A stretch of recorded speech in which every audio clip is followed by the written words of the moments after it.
ओडिशातील पुरी शहरभर पसरलेलं शांत वातावरण, पण अचानक एका घटनेने सगळ्यांना हादरवून सोडलं। पोलासरा गावातील 86 वर्षीय महिला पी लक्ष्मी काही दिवसांपासून त्या आजारी होत्या। 14 तारखेच्या रात्री त्या झोपल्या आणि दुसऱ्या दिवशी सकाळी त्यांचा श्वास थांबलेला दिसला। घरात हळहळ पसरली, नातेवाईक रडायला लागले। कुटुंबियांनी तातडीने डॉक्टरांना दाखवलं। डॉक्टरांनी स्पष्ट सांगितलं, त्या मृत आहेत। इथून पुढे सुरू झाला शोकाचा प्रवास। ॲम्ब्युलन्स बोलावली गेली, शरीर काळ्या कपड्यात गुंडाळलं गेलं। गावकऱ्यांच्या हुंदक्यात शवगाडीने प्रवास सुरू केला पुरीच्या स्मशानभूमीकडे। पुरीतील स्वर्गद्वार स्मशानभूमी, शेकडो वर्षांचा इतिहास असलेली ही जागा, इथे रोज कुणाच्या तरी जीवनकथेचा शेवट होतो। आज त्या चितेवर ठेवण्यात आल्या पी लक्ष्मी। धूप पेटला, मंत्रोच्चार सुरू झाले। सगळीकडे शोकाचे वातावरण, कुटुंबियांच्या डोळ्यात पाणी। अग्नी देण्याआधीचा तो क्षण आणि अचानक सगळं थांबलं। चितेवर पडलेल्या शरीराकडे नजरा गेल्या।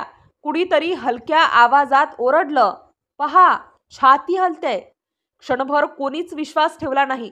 सगळे स्तब्ध झाले, रडणारे थिजून गेले। डोळ्यांवर विश्वास न बसणारी दृश्य।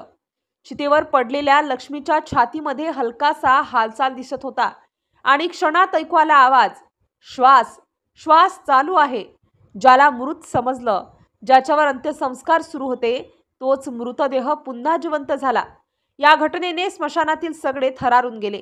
एकीकडे धक्का तर दुसरीकडे भीती, कारण मृत्यूनंतर पुन्हा जिवंत होणं हा अनुभव डोळ्यांनी पाहणं सगळ्यांचं हृदय धडधडू लागलं। लक्ष्मीला ताबडतोब ॲम्ब्युलन्समध्ये उचललं, पुरी मेडिकल कॉलेज आणि हॉस्पिटलमध्ये नेलं।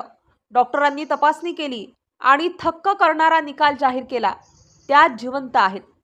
सध्या त्यांची स्थिती स्थिर आहे, असं त्यांच्या मुलीने सांगितलं। एका बाजूला कुटुंब अजूनही हादरलेलं आहे। श्वास थांबला होता, डॉक्टरांनी मृत घोषित केलं होतं। मग हे कसं काय घडलं? स्मशानातील सगळे अजूनही भीतीत, कारण चितेवर जिवंत उठणारा मृतदेह हा अनुभव कुणालाही आयुष्यभर विसरता येणार नाही। पुरीत या घटनेने खळबळ माजवली आहे। चमत्कार की डॉक्टरांचा चुकीचा निर्णय?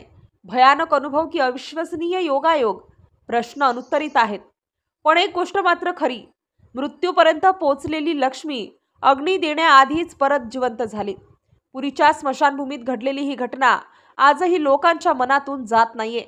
जिथे प्रत्येक वेळी शेवट होतो, तिथेच आज सुरू झाला नवा जीवन प्रवास।